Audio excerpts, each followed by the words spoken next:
Hey, everybody. Welcome back to the Processing Podcast. My name is Kirk. I'm here with Pastor Logan Ketterling. Welcome back to the podcast. Thank you. Bro, we have missed you. Oh, it was good to be gone, but I'm glad to be back. It was not the same. I had people concerned about where you've been. Actually, nobody was concerned. I was like, nah. No, but people noticed that you were gone, and people had some assumptions of where you might have been. You listened to the 2 episodes? I did. Yeah, the first week you were gone. It was the first week Anthony, Josiah, and Dave. Yeah, and they did a good job. But we're gonna have to rehash a couple of the topics from that week and from last week. Oh, okay. Because we need your intellectual and theological take. We'll see. Because we breezed by a couple of things that we might some heavy hitters. Yeah, we might not have done the topics justice. But I take full responsibility for both weeks. And we're thrilled that you came back, the listeners that you came back. And honestly, it feels like the world's fallen apart since you've been gone. In a lot of ways, there's many things that we can get into, but our state, for one, has been in a challenging season. And but before we get into it, where were you? Oh, man. Well, we haven't really talked about it much on the podcast before. I talked about it a little bit on Talking Church and to Campus and Church, but on my Reddit, I've been given updates. But yeah, I'm just. Are you referencing my writing that I've been doing? No, Substack. Yeah. I thought you were making fun of my Substack. No. I genuinely wasn't, but it would have been a good joke. Would have been a good joke. So, anyways, we were in the adoption process, and now we have adopted our son, Enzo, and it's amazing. Got a picture of him for those watching. I mean, Ellie, can I get a woo? Probably not. You can't really see his face. We're not really sure about social media yet, but you can see how happy we are. Mac's an amazing mom already, and the time of this release. Almost a month old, so it's just amazing to see. Wow, crazy! Dude. A few weeks in, we're loving it. All right, I told this family because I was talking about it yesterday with the family that listens to every episode. Mm-hmm. They're amazing, but I told them I was going to ask this question: the name Enzo. Yeah. Where did the name come from? What does it mean? What's his full name? Yeah. So his name's Vincenzo. Vincenzo. A lot of people have been pronouncing it incorrectly. They're Minnesotans, and so they don't have the Italian first. What are they saying? Vincenzo. Yeah. There's no H. It's just the C. Yeah. So Vincenzo. Mac is Italian, and so that was important for her. She wanted to have a name that had significance to her family because, obviously he will carry the last name Ketterling for his whole life. Yeah. So she's like, I'd love to have some significance as well, and we both wanted meaning, and I like Italian names too. It wasn't like I hated them, but we both wanted meaning to be there. So we were highlighting different names as you do. You have the name books, you have all sorts of things. Googling, GPTing, what are Italian names? I was thinking maybe a Bible name like that was with the Italian flair. Different things. I love that Bible character Vincenzo. Yeah. There's an epic. I forget what book it is. It's. He was one of the disciples. Yeah, he did. Yeah, one of the disciples. Yeah. Well, really an apprentice to one of the disciples. Yeah. He wrote one of the books, I think. But when we highlighted it, just so anyone's wondering, that's not true. Just to clarify, we're trying to not start off on the wrong foot. We're trying to lead people towards the truth. So anyways, Vincenzo's not in the Bible. That was one of the names that was the short list, and so we liked Enzo. But you can name him a lot like Lorenzo. There's a few different versions. There's a few Enzo options. Yeah, because we wanted his name to be Enzo, but the name Enzo didn't have quite as Kirk Enzo. Right. There's a lot of different ways. Exactly. Yeah. Sorry. Yeah. So we were looking at the long ones because we wanted to know which one had more meaning. And Vincenzo means victorious. And so is that the word victorious? Vincenzo. Vincenzo means victorious. Yeah. Really? Yeah. So it's a name meaning victorious, comes from the kind of the Latin roots of obviously the Roman world, but yeah, so Vincenzo, victorious, and Enzo is going to be his name. Also, I like Ferraris are kind of a cool car. Enzo Ferrari is the founder of Ferraris. That was it wasn't the reason, but it's kind of a fun nod, A couple people said that. Yeah. They were like, do they like Ferrari? I've always loved Ferraris. Don't know that I'll ever drive one. I was going to make the Pastor Planes joke. Yeah. Well, yeah, you both drive a Ferrari. So, dude, that's so cool. Yeah. Vincenzo, little Enzo, when you first sent it, I missed the little note that you were going to call him Enzo. So I was thinking Vincent. Well, it's actually the same name. Vincent is like the English version. So Of Vincenzo. yeah, both mean victorious. Yeah. A young Vince, dude? Jesse That's got a ring to Italiano. it. Jesse Italiano actually guessed his name. He guessed Vincent. He didn't guess Vincenzo, but he guessed Vincent, which is again same name, different language. Italiano. I know. Does that mean Italian? I mean, that's the most Italian name. Yeah, I think he's only 25% though. So All right. Well, and I mean, you don't have to share the details of it, but you, not every adoption, like, do you get to be there like so soon? So you said a month old, but like, what was it? And don't share what you don't want to share, but like, yeah, what was it like? Receiving who is going to be your son, who's now your son.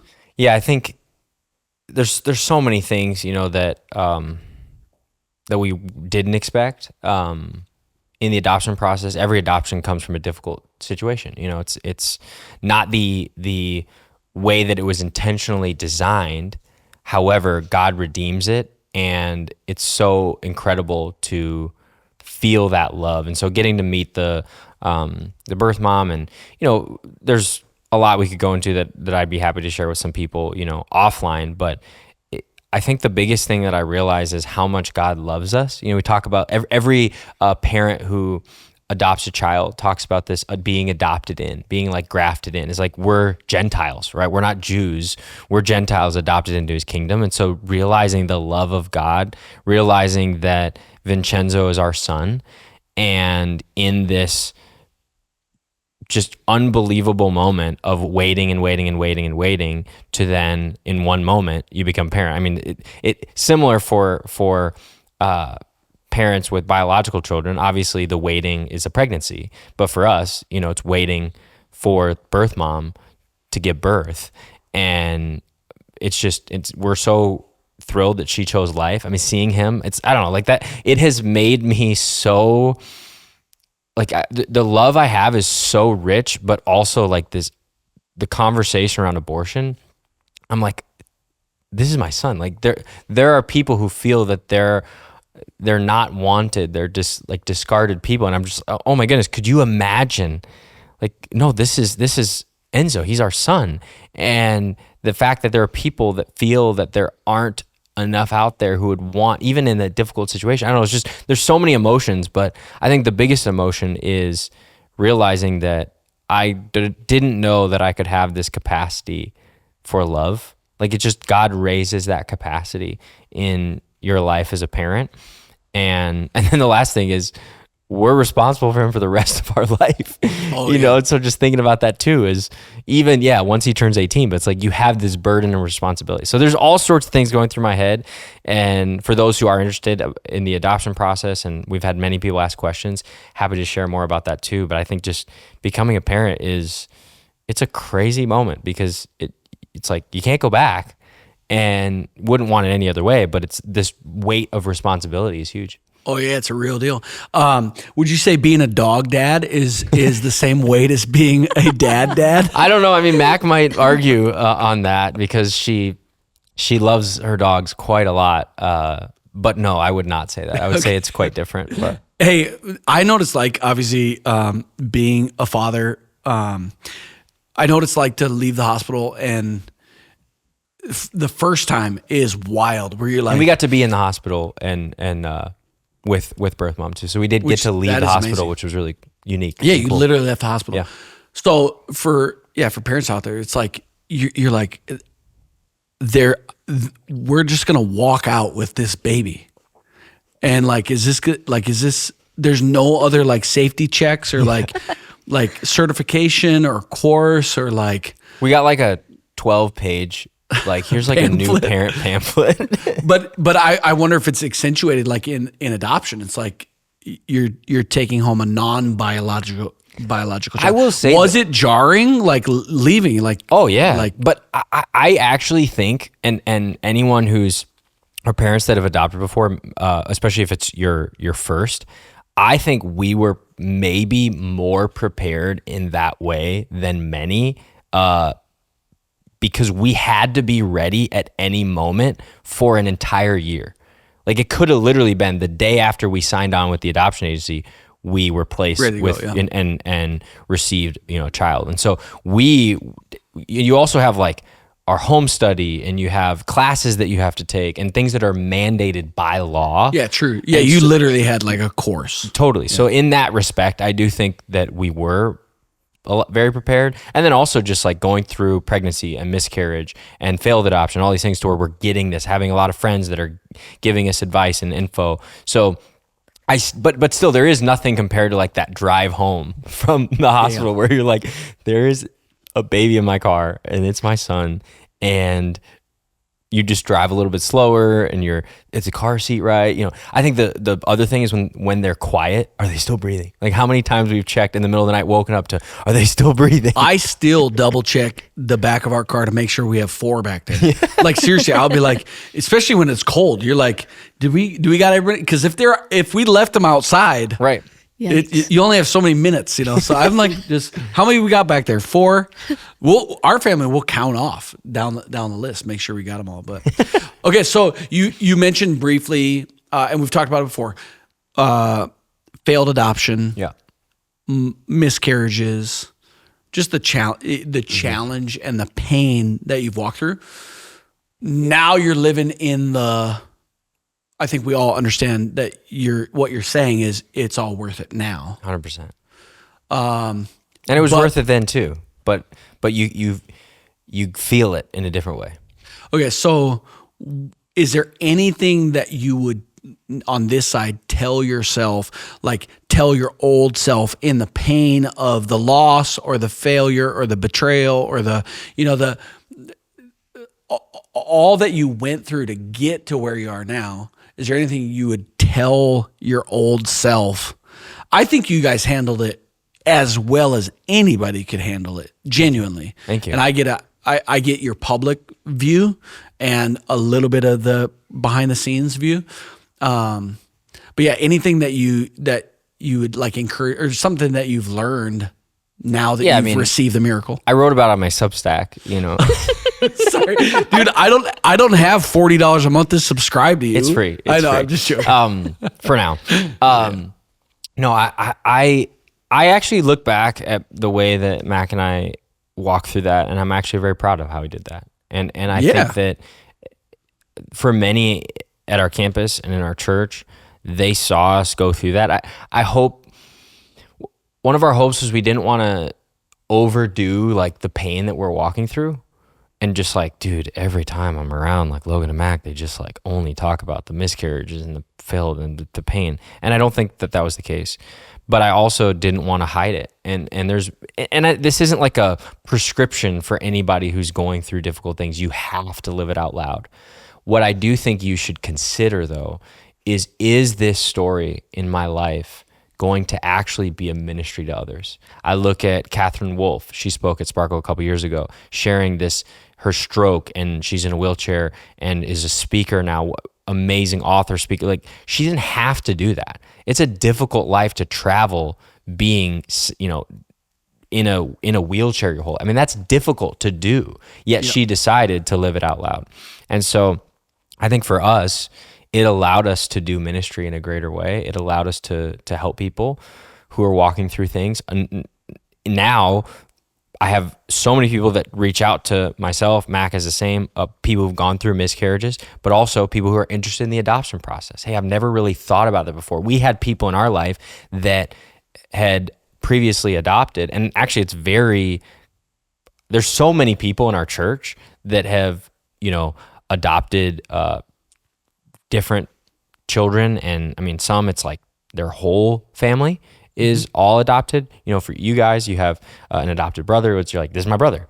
And it's no different. No, nothing different. And it's amazing to see. And so I had a lot of examples to look at, but there are a lot of people that don't. And so they look at us and they're asking us questions about it. So I just think that's really cool. So what I would tell myself is like, yes, it is all going to be worth it. But I think God taught me those lessons in that process. And so really, it's not as much now looking back at myself like, oh, I wish I would have known this. It's actually looking back at myself and saying, you were right. And this is so much sweeter than you even knew. That, I mean, just staring at him. I just stare at him, just like all throughout paternity leave, just like staring at him. Well, now that you get 12 weeks off, right? Yeah. Well, starting in January, okay. I'm going to submit an extra 12 weeks. Yeah, because you still get to be a part of it, right? Yeah, well, yeah, because he's within that window. Yeah, so you got a 3-month sabbatical. And then I'm gonna, at the end of it, I'm actually going to fall and tweak my ankle a little bit. Well, and then get another 8 weeks. And then Mac is going to have maybe a mental health or a back issue that you're going to have to care for her for another 12. Well, and then at the beginning of 2027, you might have the year off next year. I mean, that's the plan. Yeah, what a blessing. Well, the taxpayers are paying. Yeah. Fraud's okay in Minnesota. I mean, at least it's going somewhere. It's not going to Al-Shabaab. It's a good transition. But honestly, welcome back, and Thanks. We love you, and we love little Enzo, and glad he and Mac are doing great. Yep. And your dogs too. So one dog, two dogs. Two dogs. They love That's them. What I thought. They love them. It's funny when they cry, like, or when Enzo cries, like they'll come running up, like, and look at us, like, figure it out, help him solve this problem. Yeah, that's awesome. Yeah, you guys are a family. You guys are a little family, man. It's amazing. It's so awesome. Praise God. Okay, so while you were gone, our state is up in flames. Yeah, it was like the best few weeks of my life, and then there's like terrible things happening in the world. Well, yeah, obviously you've heard about it, but I just, if they're not just comments, like it's not just like commentary from Logan, but processing, and it was actually the week I was gone, so I also didn't really get to talk about it. Where a lot of the big news about the fraud was coming out. Yeah, mostly fraud. Last week it was helpful for, just have Zeus give his comments, being an immigrant, now citizen. Just his perspective is helpful. But not even so much immigration. It's mostly just digesting that we're in a state that for sure over $1 billion has been fraudulent, and to the taxpayer at the cost of the taxpayer. It may be multiple or many billions of dollars. And I'm glad it looks like they're doing on every level, full investigation, federal investigation, and each department of the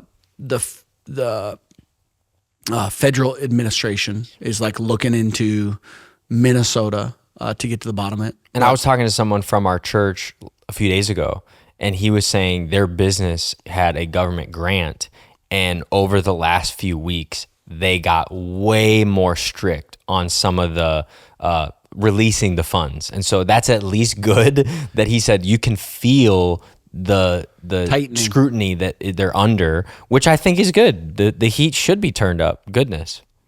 Yeah, I don't know how Walz gets elected again in this state. I guess I do see if he gets the nomination, I think he wins. Really? I think the question will be, does he get the nomination? On the Democrat side. I just don't know if Minnesota would vote for a Republican candidate. I don't know. I mean, we'll see.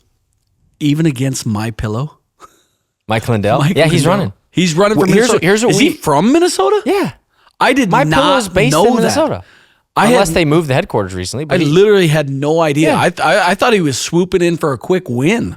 No. He's from here. Can 100%. You Google that, Ellie? I've met him. Where's Mike Lindell from? Like Maple Grove. You've met this guy? He has his facility is like, I met him. Went to the University of Minnesota. I don't know where you've been living. No, I mean I know he's MyPillow. Mankato. Yeah. My guy. From South Minnesota. Yeah. All right. Well, I guess that makes more sense. I was like, just like, where why did he is- come from, dude? Yeah. Okay, My Pillow is a Minnesota thing. I'm glad We I were learned we were that talking right. before we started recording, but I think we'll invite on processing maybe not every candidate, but once it gets down to like the wire of like who the nominations are or in the primaries, I don't know. Why not? Yeah, and but- talk about faith. Yeah. Talk about their stance on biblical topics that play out in policy. I'm inviting Walls. Dude. It would be a thrill of an episode. Yeah, 100%. And generally, just to ask, you know. I wouldn't be rude.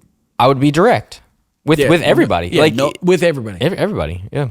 I don't know if they talked about it. Lisa Damuth, did they talk about her? They mentioned at all? her briefly. Mentioned her. Yeah, she comes from. We're a part of the Assemblies of God. She comes from an Assemblies of God church up in Cold Spring, and she's been the House minority leader in the state. She's running for governor.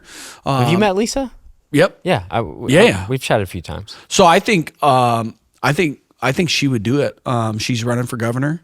And then I think Scott Scott Jensen's running Jensen, and he's been a part of our church in the past up at City Campus, and he ran last time, lost to Walls, but is he running again for sure? I think so.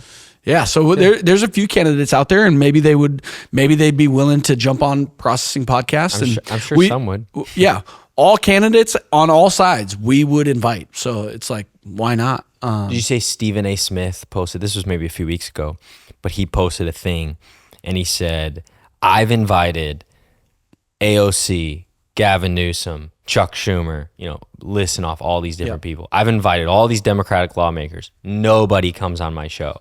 And he said, I invite Republican lawmakers and everyone has either been on my show or says, yes, let's schedule a time. But he said, why is it that, and he's like, I think Stephen A.'s a Democrat. He's like, why? I think he is. Yeah. Why is it that nobody's willing to come on my show? Why do you think it is?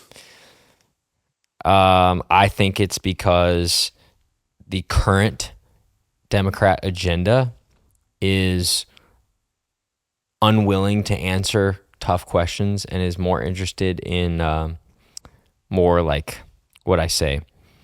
Social, I'm trying to figure out the right word here, like winning the social battle or like the social media battle or the like the strategy in Arizona, like they were talking about that during the governor race there a couple years ago, that Hobbs, she didn't do any events. She just stayed. They like joke, like, you did the Biden thing, you stayed in the basement.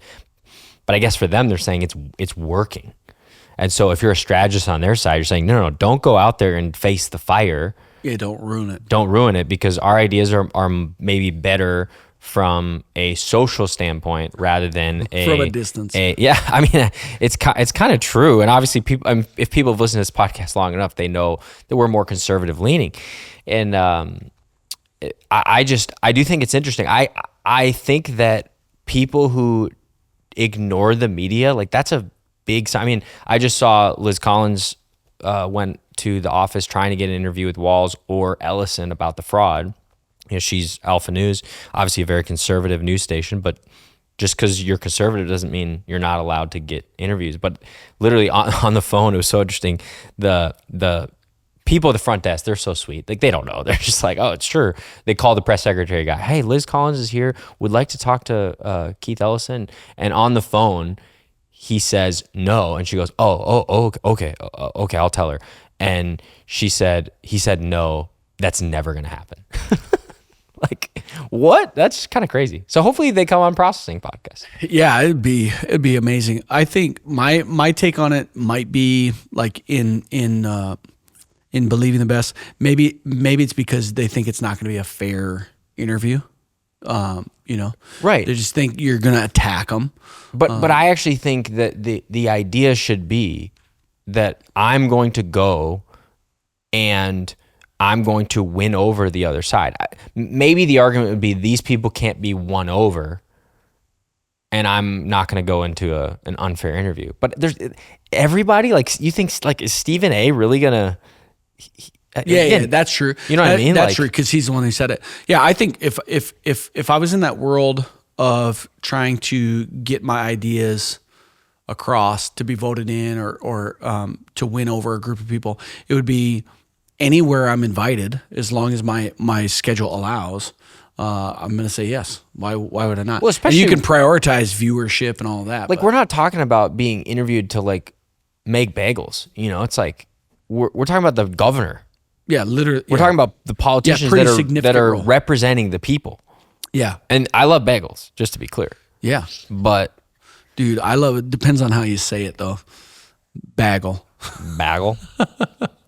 No, that's good. So we'll see if we can get them on. And the fraud situation is just it's funny because you're like, is this actually true? And it's like across the board. It's like, yep, very true. Well, there's two things that are true. One is there are people that are taking advantage of this. There's 70 something people convicted. Yeah, I think over 80 now.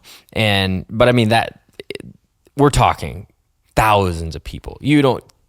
Billions of dollars is not 80 people. Like it's thousands of people. It's just trying to prove that. But so that's the problem. There's a lot of people that are taking advantage of this. And then secondly, you have a government that is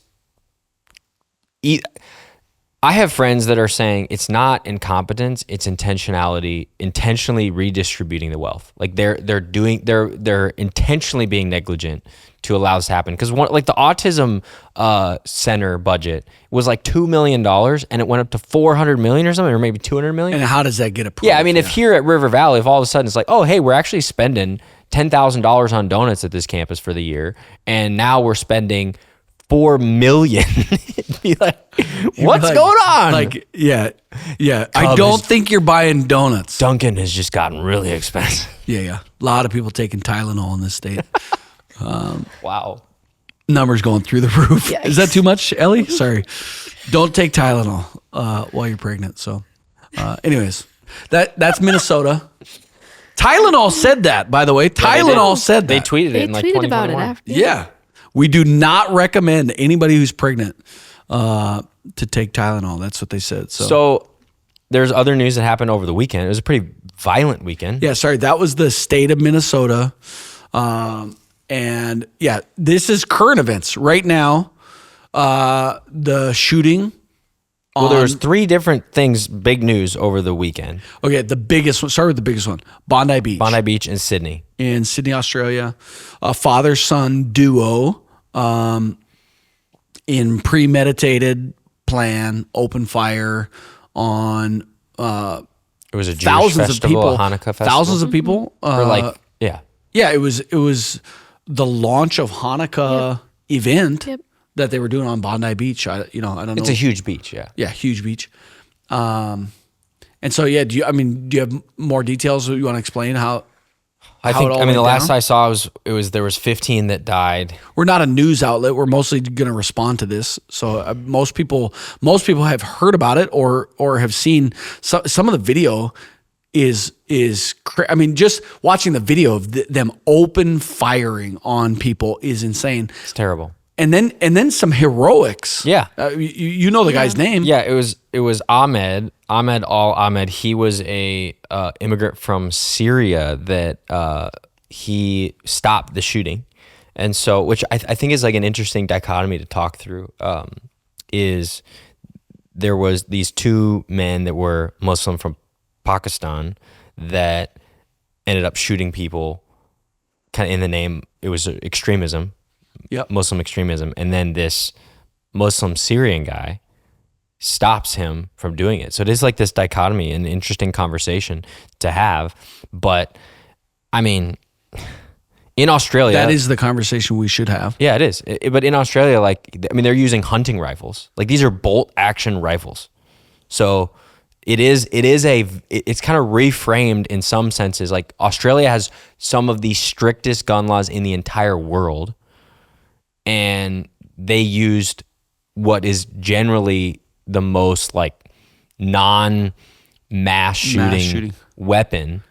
If you see these guys reloading after every shot, it is crazy. Yeah, I mean they're It is brutal. It's they're crazy. pulling it back every shot. yeah. Yeah, I think also, to be fair, just on the gun violence thing, nobody has a gun on them to stop them. Well, and the police are under scrutiny because you see video of different police officers that are trying to get there, but it took 10 minutes to respond. Somebody posted that their offices or precinct or whatever is 3-minute walk away. So they have one right there. Why did it take 10 minutes to respond? Why were there no return fire that was happening? So it is just an interesting thing to where, because guns are so rare, now you actually have a police force potentially were they not prepared for this? It's an interesting reality. I mean, it's horrible. It's horrible, just terrible. I don't want to respond with like lack of self-control, but like even this article, it says Australia moves to tighten gun laws after Hanukkah mass shooting. Like, they have the strictest in the world almost. Yeah, no more hunting. Yeah. No more hunting rifles. I just don't believe Australia, I believe, went through an unarming. They did, yeah. Gun buyback, yeah. Gun buyback. Yeah. And I just don't think that's ever going to happen in America. No. I know they're a lot of people are fighting for that. I just don't see it as the solution. This says one of the things they're trying to do is limit the number of guns someone can own, and there's a review of licenses held. Yeah, I think he had a license to hold 6. Oh boy. 6, which, if you're a gun owner, just so you're aware, if anyone who's not a gun owner, like 6 guns is not a lot of guns for a gun owner. Like, if you're in America. Isn't the average gun owner own way more than that? It might be 6, but it's not uncommon for gun enthusiasts in America to own 6 dozens of guns. So just so, like, if anyone's like, well, 6 is like a ton of guns. Again, for somebody who owns firearms, it depends on what you're talking about. I just believe if you're going to do that, you're going to do it with one gun. If you're going to do it, you're going to do it with one gun. And if you can't even get one, if you're the type of person that's going to do it, you will find a gun. I mean, well, you had a plot. I don't know if you saw this as well over the weekend. In Germany, they just announced that they thwarted a plot of Muslim extremists that were going to drive through a Christmas festival, which has happened many times before in Europe, drive through with a vehicle and kill as many people as they could. They actually thwarted this plan. And it was an imam in Egypt who was calling for these guys from Morocco to go do this and kill people. So it is this, like, I don't know, we kind of got sidetracked a little bit, more focused on gun control. Back to the dichotomy. I mean, again, we're here to process this. We do current events like this all the time. So just know, like, watching the video made me absolutely sick to just think. I mean, we didn't even mention the Brown University shooting, which he's still at large at the time of this recording. Yeah, who's the person that did it? Oh, we don't know. Yeah, they had a suspect. They had somebody. And they released him because it was not him, and 2 died there. So I mean, this plot was thwarted. Rob Reiner, the movie producer, he was killed by his son. Him and his wife were killed by his son. So there's all this violence happening in the world, but I don't know where we even go from there, I guess. But we were processing through, like, how this Muslim man stopped the other Muslim man. It's heroic. Yeah. I mean, if I'm not encouraging anybody to go watch the videos because it is people getting shot. He got shot. Yeah, I don't know. In the video, do you see that? At least the clip I saw, I didn't see him or anyone else get shot. I saw the guy shooting. What you're saying, though, the guy that stopped it was shot 4 times, not necessarily on video. Correct. That's what I read. But you're watching these guys fire. But he runs up to him, just like runs up to the guy and just like chokeholds him and pulls the gun. And then I saw this that was crazy. He's literally pointing the gun at him, and he kind of has to decide: am I going to shoot this guy and kill him? Yeah, because does he have another gun on him? Does he have a knife on him? And he ends up not doing that, and then he himself gets shot by the son. And so it is just remarkable. But he no doubt saved people's lives. Yeah, I think it is important. If we can just for a moment talk about Islam, it is important to not broad brush everybody who is a Muslim to think that their dream is to murder a bunch of people.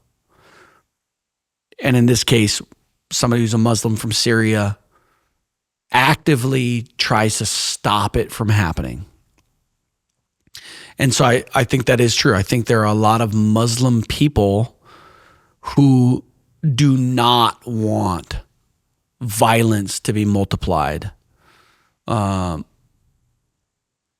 then I think it is fair to have a look at like the teachings of Muhammad and the teachings of Islam to say it clearly calls for conquest and killing the infidel, to behead people. Like, the religion is an evil religion. And these two guys that open fire to kill people. Now, you might say it's interpretation, it's how they took it, it's not how we take it. It's that they're more legalist, we're not. But it's like they are standing there doing exactly what they think the religion is telling them to do. And you can say what you want about Christians. You know, there's Christians that, you know, Westboro Baptists that call people bad names. But there is not a Christianity or even a Jewish sect. I mean, I'm trying to expand that beyond like Hindu, Buddhism, like. But if we just want to compare, if we want to compare Christianity to Islam, you can't. There's no sect of Christianity that's like for the murder of people. No, I mean you have groups in Burkina Faso, in Nigeria, in Mali, in Niger that are currently militia groups that are Islamic militia groups that are killing and slaughtering people, you know, and so there's a large faction. The most numbers that people would say, again, sociology is a hard science, but people would say 3 out of 10 Muslims would be more radical. Now, what does radical mean? Is it all jihadi, you know, killing people? Not necessarily, but maybe more sympathetic to that. So the majority, 7 out of 10, are not. But there's 1.52 billion, you know, people that would claim to be Muslim. So there's hundreds of millions of people that are sympathetic towards people that kill non-Muslims or desire that ultimately or at least want Sharia, where Christians and Jews are penalized, non-Muslims who are not people of the book are to convert or to be killed. You know, it is what you're saying. It's this religion, what it's actually teaching. I think the truth is, like, the hero, this guy that saved lives, he obviously does not believe that. And I think that there's many that would be at different levels of in their faith, in the sense of how deep and devout they are. I've talked to a number of former Muslims that say the more I was a peaceful Muslim and I loved all people, and the more devout I got, the more inroads, the more orthodox essentially I got, the more I found myself having to decide between what I thought was Islam and what actually is Islam. And I think that's where we find the West right now is, are there Muslim people? Are there, you know, we both have Muslims in our neighborhood. You know, there are people around us that are Muslim. Are they the enemy that is going to kill me? No, I don't think so.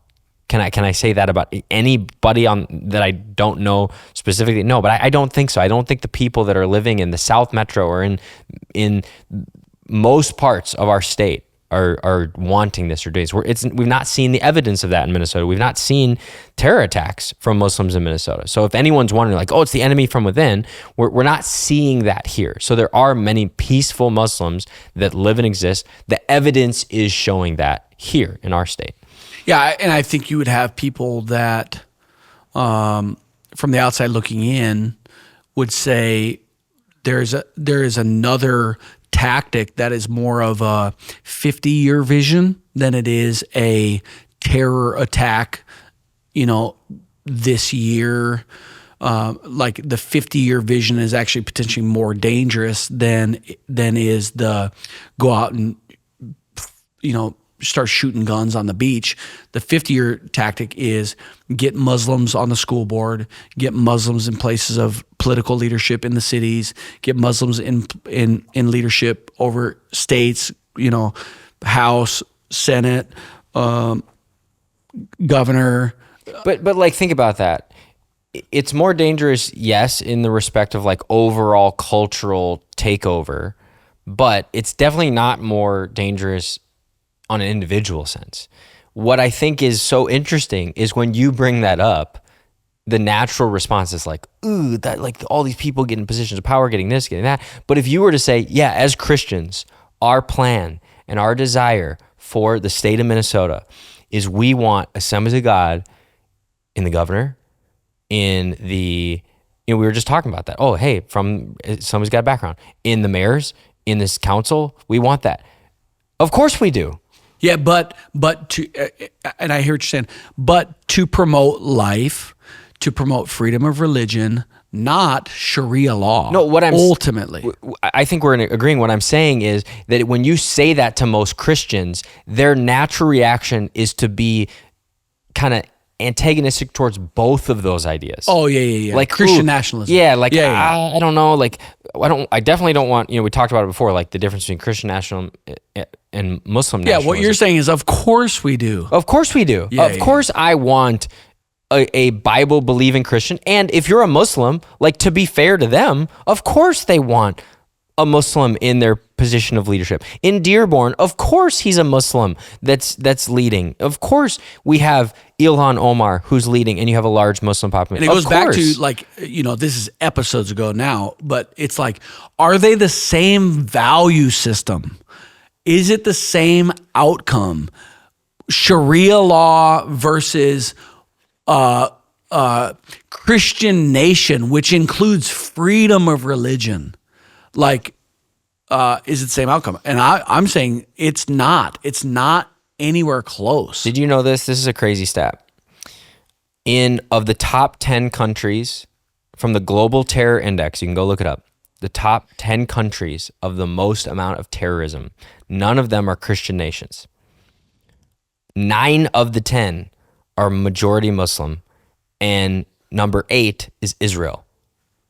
Wow. So there are people say, well, yeah, look at all these nations that are having all these terror attacks, but what about the nations that are like Muslim nations? They have a terror attacks more than we do. We just don't hear about them. Honestly, frankly, and again, this is not a moral judgment, it's a media judgment, because the media doesn't care. Yeah. They don't care. You look at Pakistan. Pakistan's had 3 suicide terror attacks in November alone. Yeah.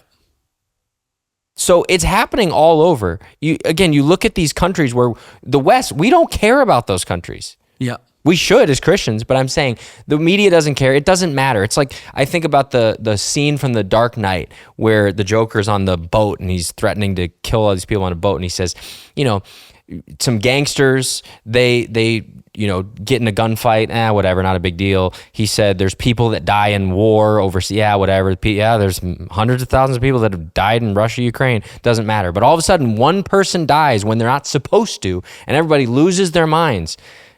But it's true because, well, no, that's supposed to happen. We know that the Muslims in those countries are supposed to just blow each other up. That's what they do in Iraq. That's what they do in Pakistan. No, that's not what's supposed to happen. It's not what's supposed to happen. And so I do think that we have this, it is our Western view, but what is that? It's a clash. It's a clash of culture. And we have to figure out, what does this mean? This probably means that we need to step up. If we can blame Muslim people, and that's probably not going to get us too far, or we can stand up ourselves and say, we need to lead our communities as believers the way that God would want us to lead our communities. And there are going to be Muslims that are peaceful Muslims that probably we can work together on things, but never to the point of compromising on who we are. And hopefully sharing our faith, just like they want to convert us. It's like we say, oh, I want to convert other people. Oh, that's a bad thing. But then they want to convert us. So somebody's going to win out in the end. And again, not win out, and we're not fighting a war with violence. No. But we want to fight with ideas and fight with theology. It is actually a whole nother topic of like the Crusades, which we can't talk about today. But it is like, at what point does a Christian fight back militarily against an enemy nation that is committing genocide? It's kind of like right now in Nigeria, there's Islamic factions that are murdering Christians or attacking Christians. And at what point do Christian nations come to the rescue? And in the history books might say the slaughter, the genocide, or the retaliation, or the whatever, but at what point does... But that is the history of the Crusades, is that it was the Muslim conquests, and people, you can see it on social media right now, the frustration that people are dealing with. And they're all of a sudden starting to talk about things that sound, oh my goodness, that's crazy. We got to kick these people out. We got to do all these things. And I think there's probably a better Christian way to communicate and govern and lead rather than these social media crazy people. But you can see the tinderbox starting to get hotter and hotter. You can see the kindling piling higher and higher. And so you understand the Crusades where you go, okay, after, I don't know, 300 years of the Islamic conquests from Arabia taking over. Okay, we think about this. If you were to say, what is predominantly Muslim countries? You'd say North Africa, the Middle East, Turkey, all throughout there. That was the center of Christianity. So the equivalent... It's the Christian capital of the world. The Christian capital. It would be the equivalent of saying, okay, Islam has taken over England, the Anglican Church, no more, gone. It's taken over America, Canada, the West, all the way you think about all the churches in France and in Germany. And not in peaceful takeovers. No, I'm saying like they've taken over the country, like slaughtered. Militarily conquested. Yes. Yeah, so that happened. Slaughtered and enslaved. So then there's another country, in this case, it's Rome, and they go, the Pope essentially says, we got to go protect the brothers in Jerusalem, and we're calling for a crusade. So then all these people, think about all your crazy social media friends that are going, I'm ready to go to war right now. These people go, let's do this. And they go and they fight, and some of them are justified, and others, it's debated on, did they go too far? But that's the precipice of it, which is often left out. Now, we can talk about just war, and we can talk about, did they go too far, and what is the actual history of these different crusades. I think most people would say a number of the crusades were probably justified. Yeah, you got to right. take them case by case. There's a lot of different crusades that happened over hundreds of years. Yeah. And then there's others that would say there's probably crusades that were taken too far and weren't good. I'm not a fan of justifying all of them. I'm also not a fan of villainizing all of them. We should understand them. Yeah. And I think that's what we don't often do. And it's the same thing we were talking about with Islam, is I'm trying to understand history, we read ourselves in like this holier than thou attitude to, oh my goodness, I would never do those things. Look at what we did in our country 60 years ago. We had Jim Crow. We were segregated. The things that you look at, we're people that are always trying to work out our morality. And so we look throughout history, and what we should instead do, instead of pointing a finger and villainizing every single thing, try to understand what were the things there that led to that, so that we don't have to have that happen again. Because I see the tinderbox going, and I look at it and I see people that are people of God that are starting to lose their way because of the frustration, and they're actually not being a good Christian witness, for what's happening, and saying things about people that are made in the image of God that are very vile and evil things. That's bad. Yeah, who we're also trying to reach. Right. But it's happening because Christian leadership in this nation has abdicated their responsibility and is allowing evil to run rampant. Man, it's such a great conversation, because it's like where's the focus? Because a lot of times the focus is on like, what are you going to do tonight with your family, in your neighborhood, to the one? That's where you're going to make a difference. And I believe that. And at the same time, you flip like to the macro side of it. It's like at some point, there are breaking points in every. Now, I'm not saying go riot in the streets and destroy public property, which other groups do that. Other belief systems or ideologies do that. Christians don't do that. But I think as much as you can be responsible for yourself for the one, there also are, God gives leadership and influence to people in places of power to create a macro plan and to steer the ship. And so, yeah, it's not everybody's responsibility to think about that, but. Like, what if Pastor Rob said at the top of next year, and he said, I'm calling for our church. If you are in a career and you can financially support yourself, I'm calling for you to run for office in our state. School board, again, he previously said, let's support those in our church who do that. Yeah. Different.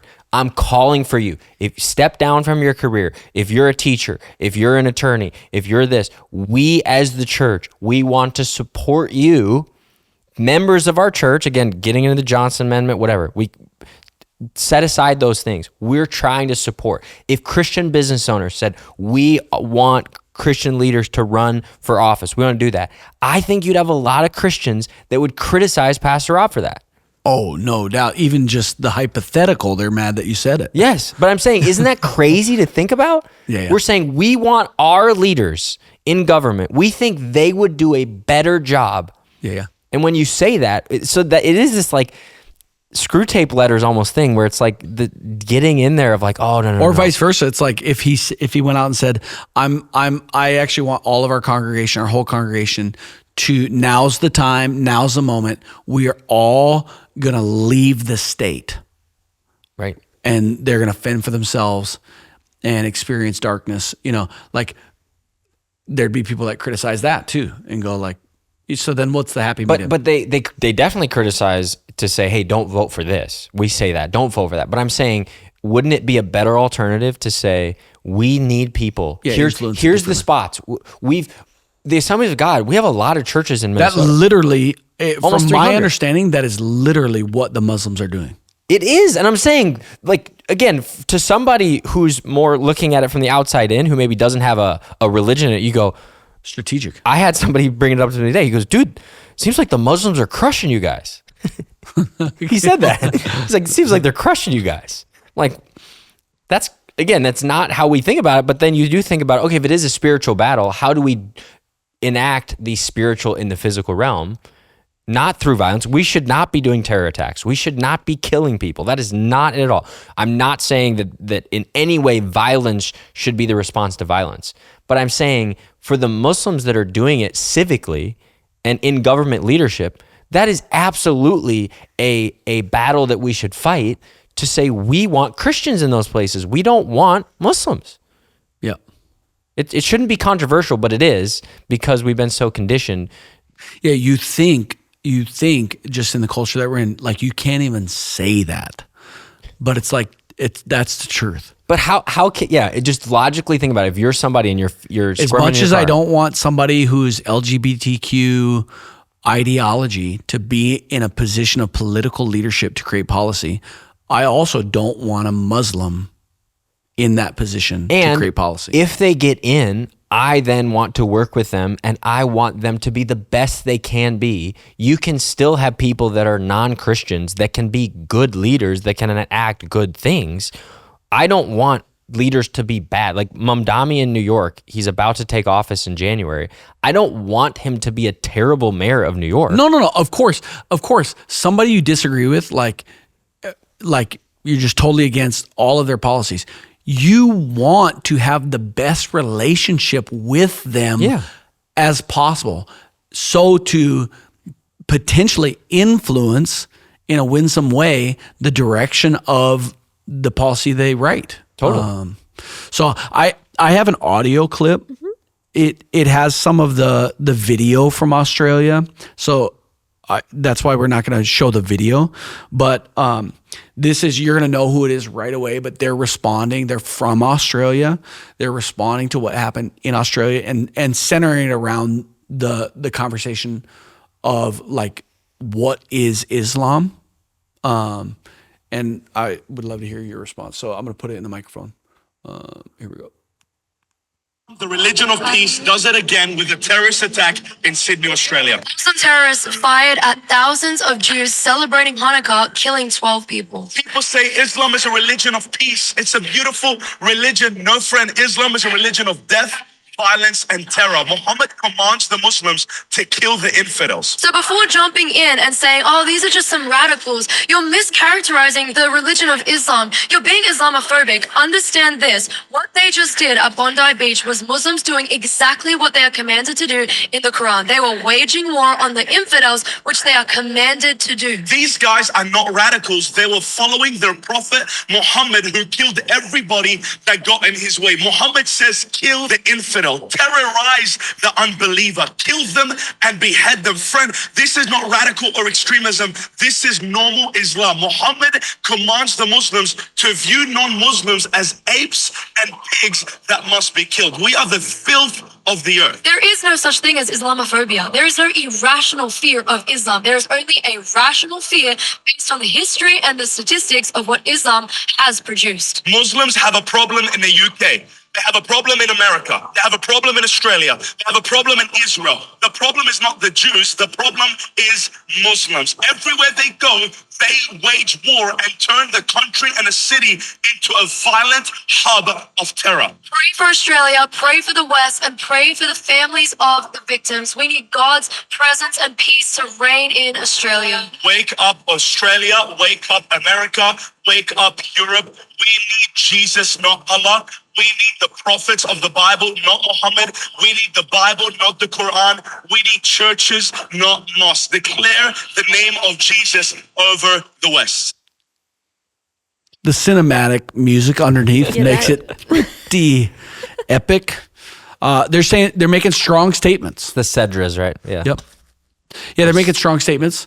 What do you think about just what they're saying? I mean, everything that he said, I want this, not this, I agree with. Yeah, honestly, as I was listening to that, what I was drawn to is I was thinking of the Gospels, and I was thinking of the way that in Jesus' teaching, how the hatred that people had of others and the tension of why they hated them. Because Jesus talks about loving our enemies, and he talks about the Good Samaritan, who, again, the story, when you know it, the Samaritan is actually somebody that the Jewish people would have hated because they were mixed people and they were a disgrace to them. But then I also think about all the things that he was just listing off and all the things that we've been talking about, and realizing that there is a justification for a hatred of evil. And this tension as a Christ follower, I think what people are living in and what they're feeling is God commands me to love my enemy and to pray for those who persecute you. We see that all throughout, even throughout the conquest and throughout the people that were martyred and killed and even being killed to this day. God commands us to love and to not respond in the same way that they do. Yet also, we're here to govern and lead so that evil does not rule and that we don't see these acts happening. So I guess listening to that, I was just brought to that tension that I'm in, that even in this conversation, as we're agreeing with a lot of these things, which again, we should agree with as Christians, but understanding that like that's why we are in this tension. It's not as black and white in our response. We can agree on our intellectual understanding and our theological understanding. Stance, yeah. But how you respond is what makes it so difficult, because again, a lot of what he said is true, but the response then is, okay, what does that practically look like for our Muslim neighbors, for our communities? And that's the difficult part. And that's where I think we're making like utopian ideas to say it's like either kick everybody out or you're an Islamophobe.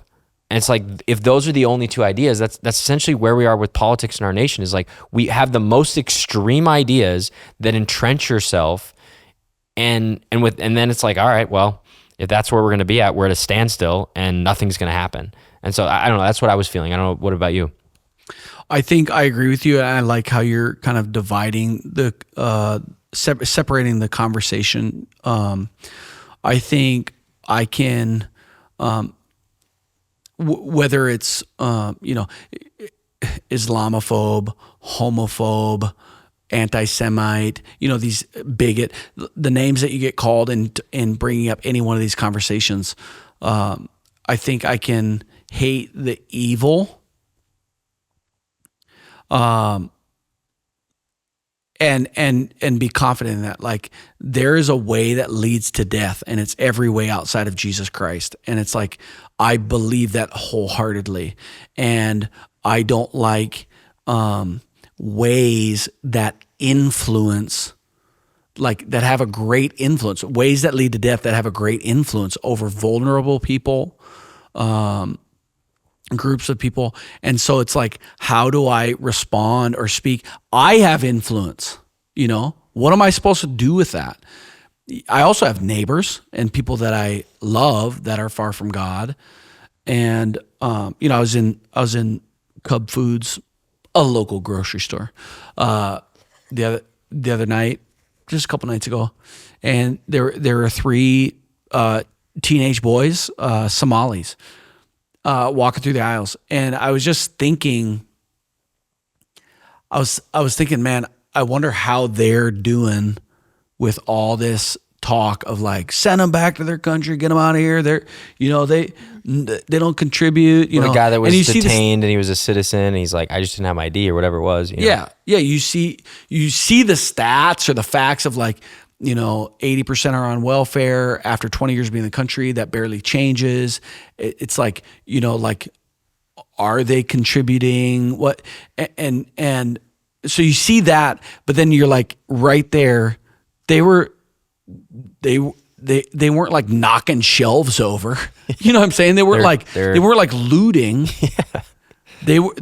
They literally were in the candy aisle grabbing some candy. They were smiling, having fun, not disrupt. Like, yeah. And you go like, man, I wonder how they're doing with this like broad brush narrative. And it's like, I think we do have to be okay with, at a high level or a macro level, since I've used those terms, at a macro level, understanding there are different ideologies that lead to death that have master plans, strategy to gain more influence through birth rate, through, I guess LGBTQ, not through birth rate, but through, that was a joke, but I got it. Through strategy of getting voted into different positions, to change school board, to change cities, to change states. And as Christ followers, it's okay for us to strategize how to grow as a church, to be more impactful in our neighborhoods, to show up to school board meetings, to influence the decisions at local level, to run. We have many people in our church, we've talked about it before, that run for positions. We talked about Lisa earlier, who we know, and Scott, who's a part of our church. Like, it's okay to talk macro plan and to have a desire to grow and gain influence as Christ followers, as long as you don't let go of being in a Cub Foods and go, those three teenage boys are image bearers who they're probably in their own way digesting pain, hurt, offense, while also just trying to like grow up. They're just was it their choice that they came here? How do they get, they were probably born here. Right. And today they're probably legal citizens. And we all, the narrative is like, send them, right. Get them. And it's like, they literally are born here and legal citizens. They have every right to be here. There are people of all skin tones that don't have a right to be here as illegal immigrants. That's a different conversation.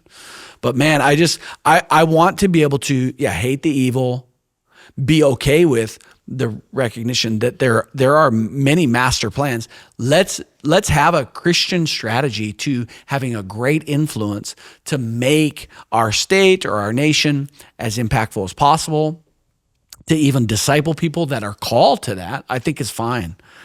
As long as we don't lose that love and that care. I'm probably going to do it next time I see a Somali, is just say like, how are you doing? Yeah. And maybe I'll report back how that combo goes. Cause I got no problem talking to strangers in a grocery store. Totally. What you're saying is the difference between the strategy and the human. Yeah. And it's something that, when I travel all around the world, a lot of people will say, "Oh, I hate the United States government, but I love the people." And I do think that's like a kind of an example to where it's like, "Oh no, I think Islam is antichrist, but I love Muslims." It's like, how can you live in that dichotomy? It makes sense from a government. No, your government has maybe not done, in my opinion, what's right for my country, but I do love American people for whatever reason. And I think in that way, we as Christians, we should hate evil and we should hate things that are antichrist and they're incompatible. We don't believe all roads lead to heaven. We don't believe that. And we should be the most loving people to our Muslim neighbors. And what does loving mean? That's another conversation. But I don't think it means calling people and making these broad brush statements about people versus about a religion that it has a book that has, theology, a government system that has policies and plans that we can criticize those things. We talked about it before, but it's like criticize the ideas, not the people. Yeah. And the only time we should criticize an individual would be based upon a behavior or a attribution towards these ideas, right? Like you said, we're all image bearers. Yeah. We are all image bearers of Christ. And but it's that tension. I mean, it's living in the tension to how can this be true and that not? And I think the ultimate point, kind of putting a bow on this conversation here, is the reason we're in this mess is because we have leaders who are more apt to talk about the problem without bringing actual solutions. And both sides really just want to rile up their base to get them to support them when they're really not talking about real ideas. I think that's why Mamdani won in New York, is because he was sharing real ideas. Whether or not you think that they're good or bad ideas, he was speaking specifically to, hey, lowering prices at the grocery stores, free public transit. He was talking about, these are real things that I can understand versus, no, you're not going to want this guy. And I think that ultimately, that is what civics and politics, talking about the ideas. And I think as Christians, we need to talk about the ideas of what does the virtuous life look like? What is forgiveness? The freedom from the burden of shame in your life. You can get free from the burden of shame. Yep. You can experience eternal hope in your life. When you die, you can have eternal hope into the destination that you're going to. That you kind of talked about that a little bit. Yeah.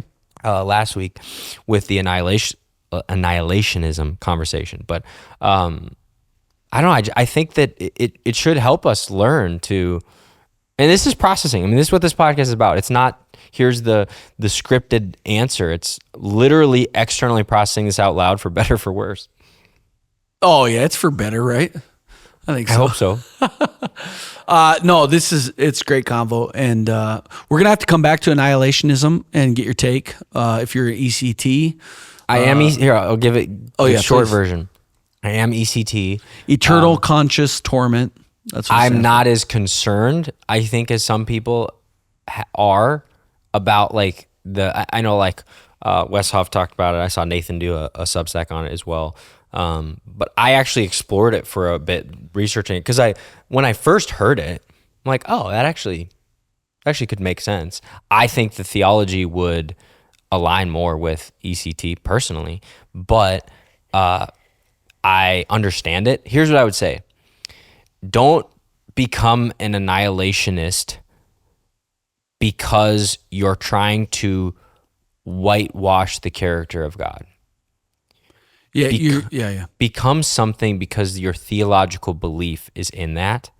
And I think what we often do, and another example of this, and I'm not comparing the two issues. I actually think annihilationism is a theological belief, a minority one, a fringe one, but it is a belief that I think you can be a Christian and still hold it. I don't think it's like you're not a Christian. Whereas like sexuality, I think that's about the image of God, and as an image bearer, it changes. But that is something where sometimes people are dealing with, I'm struggling because this person in my life is LGBTQ. And so now I need to go to read the text from that perspective.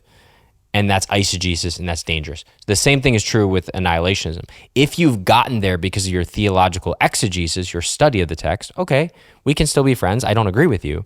But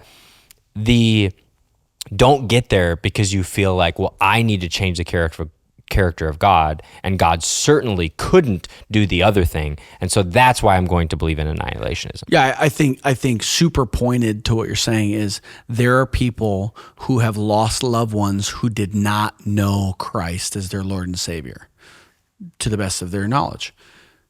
So when they approach the scripture, man, wouldn't it be so comforting to find out that there's they just cease to exist. It looks like there's room for eternal hell doesn't really exist for humans. Like they just stop existing. Man, that does kind of sound more like loving. God is loving. But that's my point. Tons of people build their belief like that. But I'm saying I think that is heresy, what you just said. Yeah. And that's the difference is you're misunderstanding the point to say the character of God like that. That's you're essentially saying, not too bad.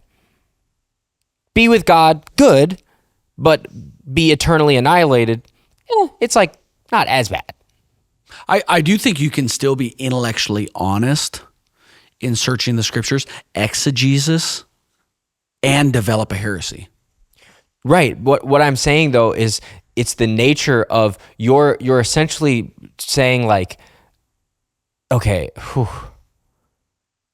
my conscience is clear. Yeah. No, whether it's just imagery about the eternity and it is annihilationism and we're wrong, it is terrible.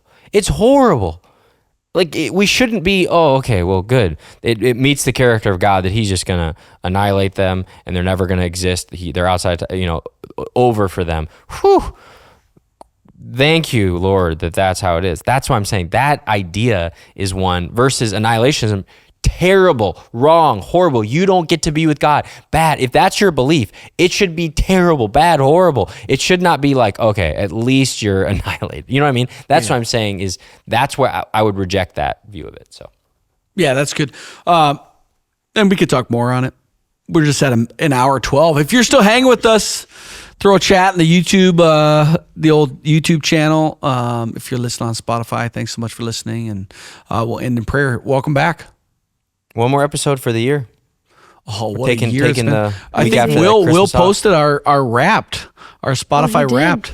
Yeah. So thanks for listening and appreciate everybody. I'll pray. Lord, thank you for this time together. We love you. And we celebrate Logan and Mac adopting baby Enzo. And so, Lord, thank you for just that miracle of life and that they're building their family. And so we just pray a blessing on that boy, that he would grow into a man of God and do great things for your kingdom. And just celebrate that. And we pray for every family right now that is reeling with loss and people that are still fighting for their lives as a result of Bondi Beach. Also the shooting at Brown and just I know he briefly said it, Logan mentioned, Pakistan, suicide bombers, there's so much pain in the world. I'm just centering this prayer right now. You, God, you know all of them, but just centering right now those in Australia that have experienced such pain and such loss. And Lord, we just pray that you comfort each one of those families. Help us as Christ followers be an amazing example of Jesus, somebody who hated evil, but somebody who loved his enemies and prayed for those who persecuted him. On the cross said, Father, forgive them, for they know not what they do. Help us be so Christ-like, and also good stewards of the gifts and talents and influence you've given us in the neighborhood, in our workplace, on the college campus, in the church, in government. Lord, help us steward our influence and our gifts well, on the macro level, on the micro level with the one. Lord, we love you and we thank you. We just ask that your Holy Spirit be in all of these conversations. I know everybody's listening to this conversation, but then they go process it with their family, with their friends. And so, Holy Spirit, be active in all of those conversations. In Jesus' name, everybody said, Amen. Amen.